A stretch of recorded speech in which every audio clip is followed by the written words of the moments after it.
Reciba un cordial saludo, les habla su profesor Gerardo. Voy a tratar de explicar las guías correspondientes a febrero y marzo.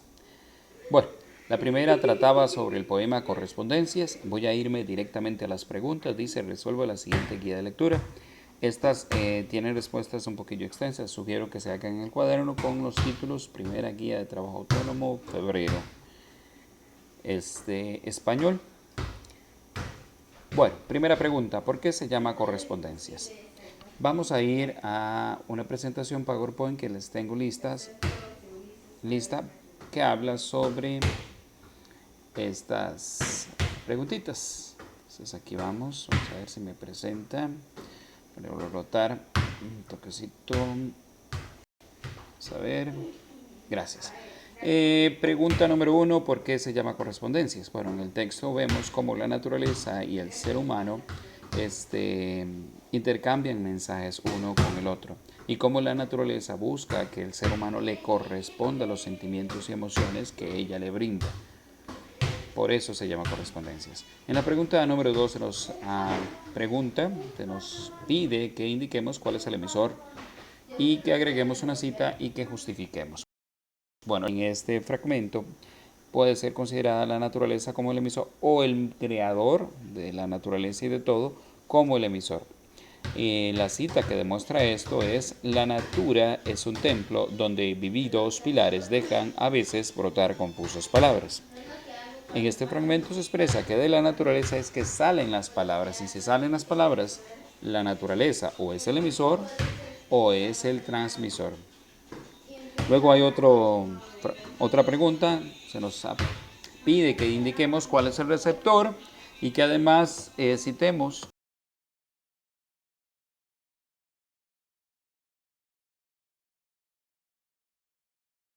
que pasa a través de bosques de símbolos. En este fragmento se expresa que el ser humano se encuentra rodeado del mensaje, rodeado de los símbolos que equivale al código y por lo tanto es el mensaje, ¿verdad? O el receptor es el hombre. En la otra pregunta se nos solicita indicar cuáles son los códigos. Bueno, vemos que el bosque está compuesto de códigos, de símbolos. Por lo tanto, todo lo que compone el bosque, todo lo que compone la naturaleza es código. Sin embargo, podemos ver en otro fragmento cómo la naturaleza se comunica a través de los perfumes, los colores y los sonidos.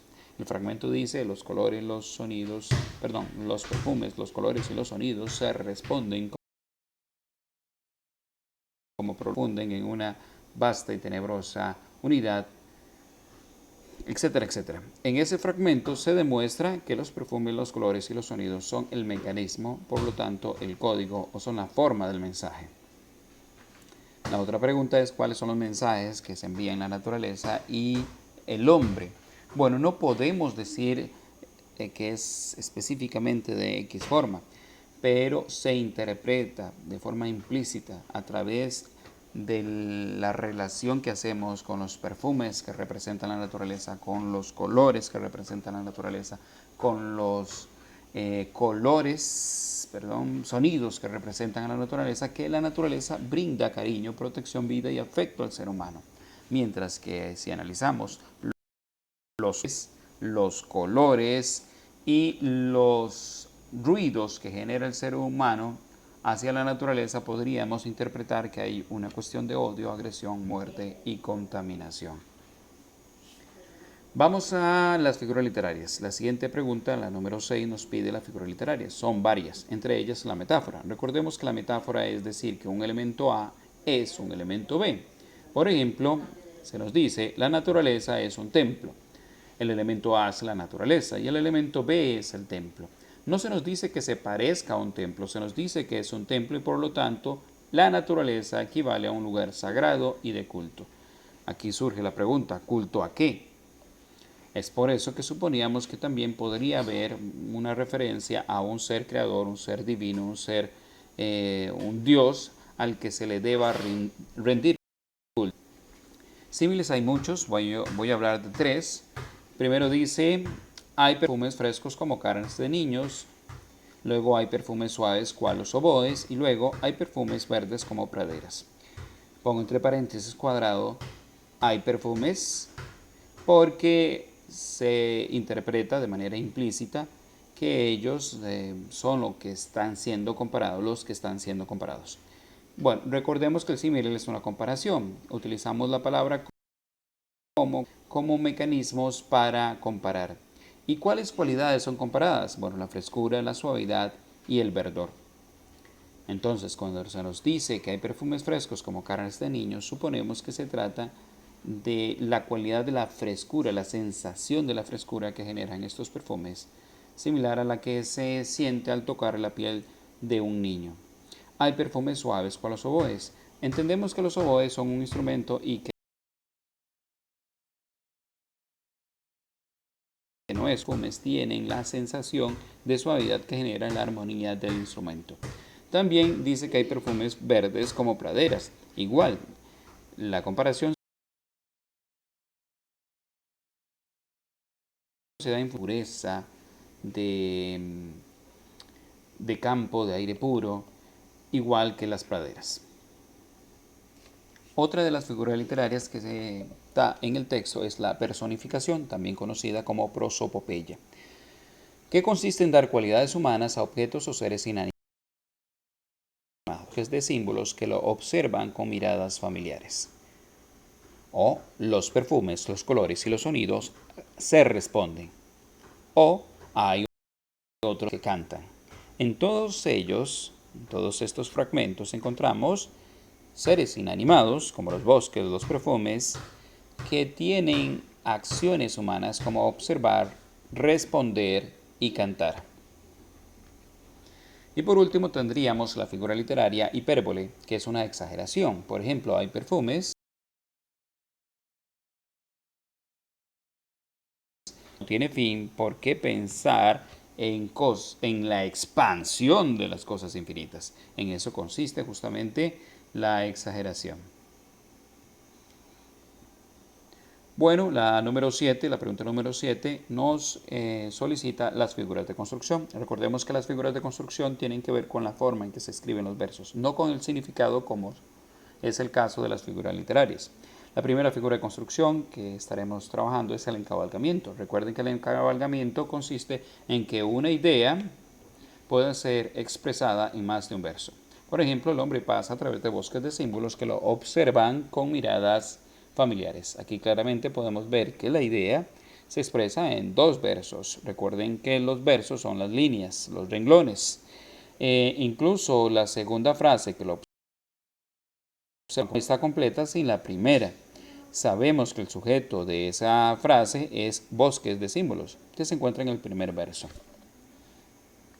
Luego tenemos la naturaleza es un templo donde vivos pilares dejan a veces brotar confusas palabras. Dejan a veces brotar confusas palabras es un predicado que requiere de un sujeto que se encuentra en el primer verso, que sería vivos pilares. Nuevamente un encabalgamiento.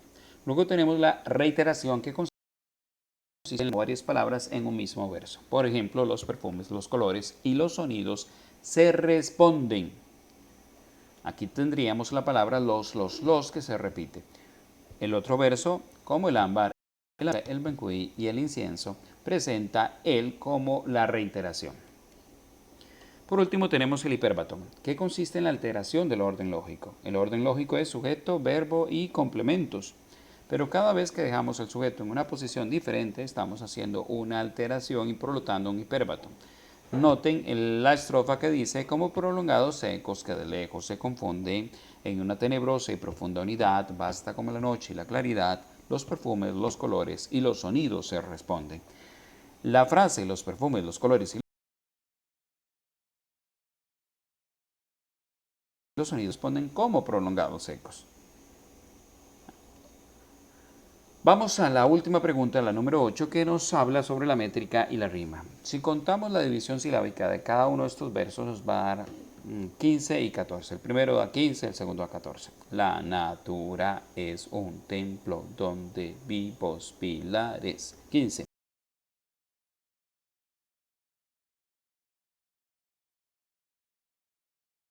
Para que calcen lo mismo. Muy fácil, aplico una sinalefa. Natura termina en ra.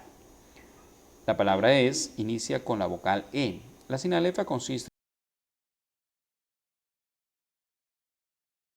en la unión de la palabra inicia con vocal. Por lo tanto, puedo unir ra y es. Quedaría la natura es un templo. Noten que ya uní las sílabas. Entonces, como mide 14 sílabas cada uno de los versos, podríamos hablar de versos alejandrinos, que son mayor a 13. Luego tenemos la rima. La rima consiste en la similitud de sonidos al final de versos. Por ejemplo, confundidos, unidad, claridad, responden. Esas son las palabras de cada verso. Al final, la última palabra de cada verso. Y buscamos el acento. Confundida, claridad, at, responden, onden. Me doy cuenta que el verso número 2 y el verso número 3 repiten at, unidad, claridad. 3. Y así terminamos entonces esta parte de la primera guía de trabajo autónomo de febrero. Continuamos ahora con las otras guías. Vamos a ver si me ubico. Disculpen, me perdí. Vamos a ver, disculpen. Porque me pasó eso. Ya se echó a perder, creo que el video. Ay, señor.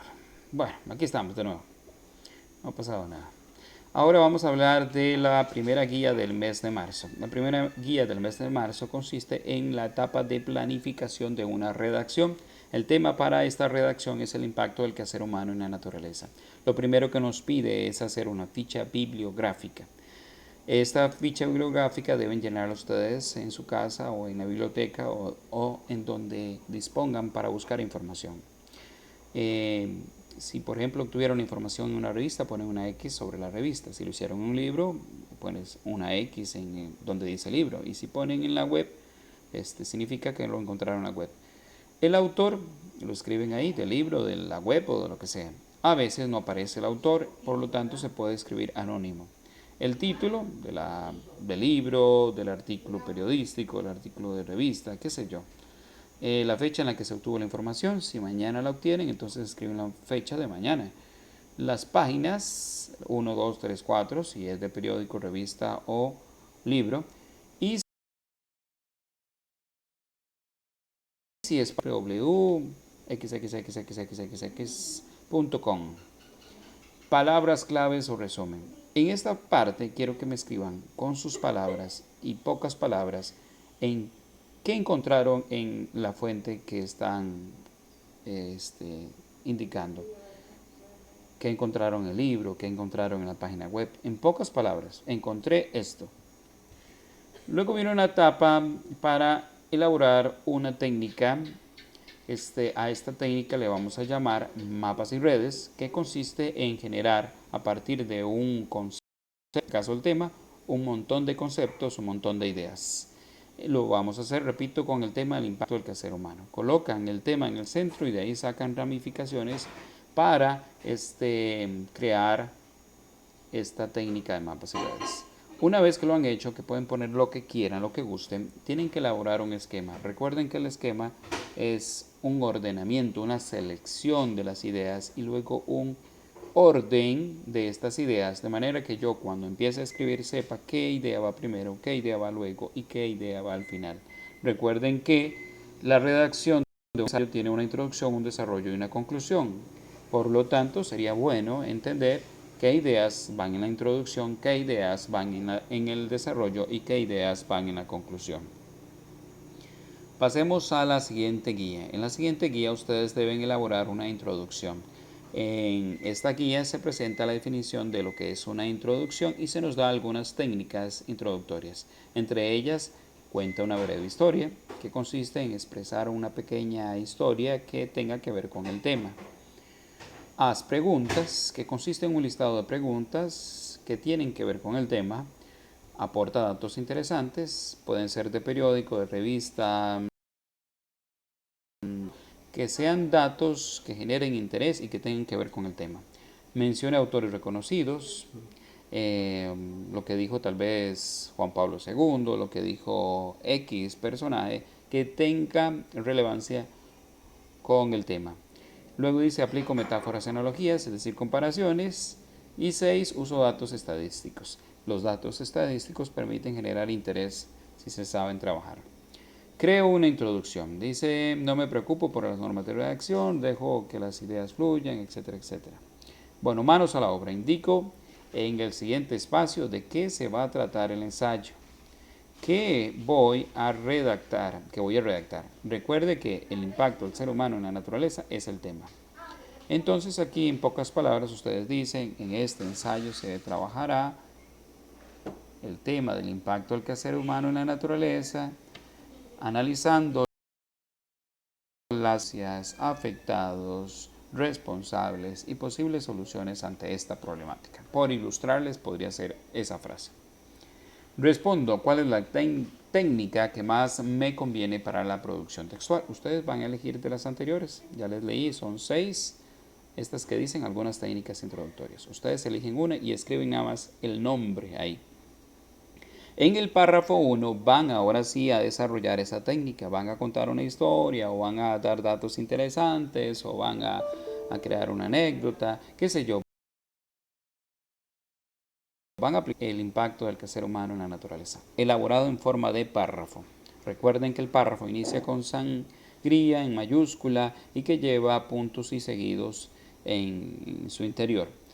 Y en el segundo párrafo van a indicar en pocas palabras de qué trata el texto, que fue lo que hicimos en esta que dice, indique en el siguiente espacio en que se va a tratar el ensayo. Vamos a la tercera, si no me equivoco, guía del mes de marzo. En ella tenemos que realizar un desarrollo.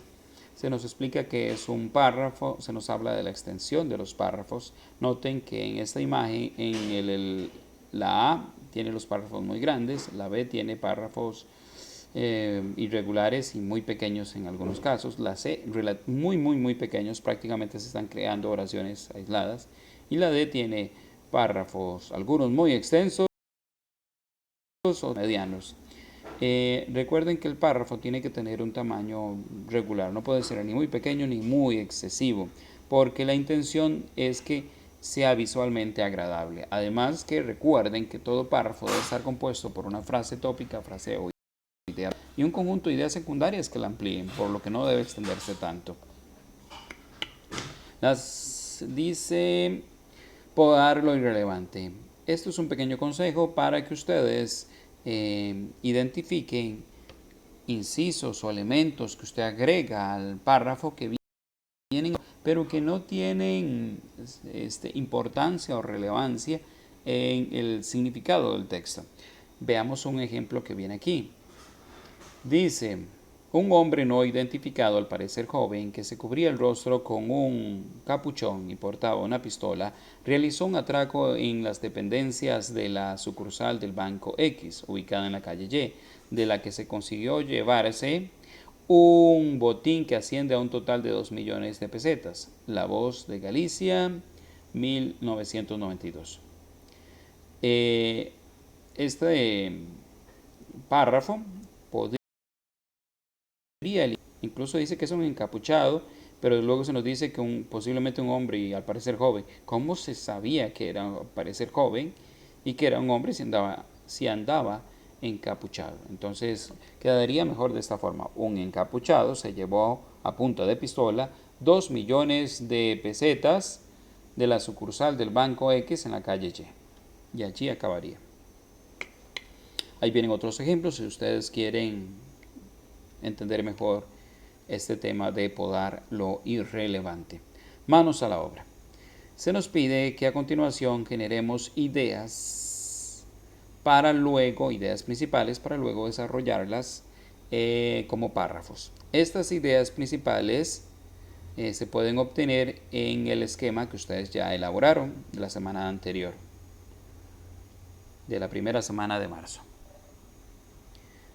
Recuerden que el mismo, el impacto del quehacer humano en la naturaleza.